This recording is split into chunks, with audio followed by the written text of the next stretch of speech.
St Kilda Gatehouse is a not-for-profit organisation working with marginalised women who are involved in street-based sex work. Their lives are affected by extremely complex issues such as addiction, homelessness and poverty. We've developed a community education program called Greeves St Voices. Greeves St Voices began in response to a great deal of community interest in St Kilda Gatehouse after one of our clients was brutally murdered out the front of our centre. What we realised was that people wanted to learn more. They wanted to know more about the women and their lives. People wanted to help us. So we devised this program where people could come down, they could learn about our work, they could learn about complex issues and begin to understand that the women don't generally work on the streets as choice. It is addiction driven. And our hope is that by experiencing stories and seeing the space, that people will then go back into their own community and affect change there. Because we really do believe that by doing that, the stigma and the marginalisation can actually be challenged.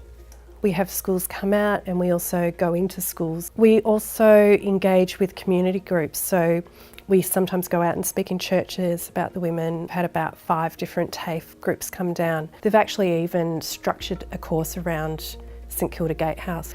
So when we talk about how many people participate in this program, it's actually hundreds. Principally when school groups come out, they start by meeting at the drop-in centre so they can actually see the space. They can see where the women, where the women come, where the women sleep if they're homeless. We also have an NSP, which is a needle exchange. We have fridges where the women can access food, tea and coffee, drug and alcohol counselling, beautiful fresh clothes that the women can change into. So there's a whole lot of services that we actually provide through the drop-in centre.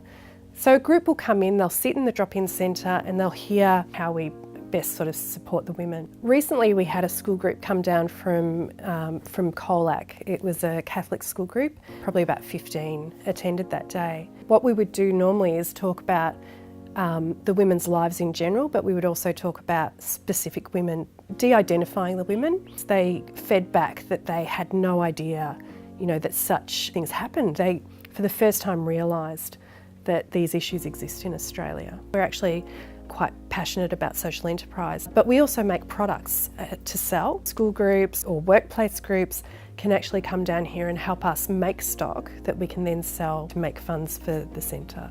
It's actually setting us up to be sustainable into the future, but without the grant, we wouldn't even be able to get started.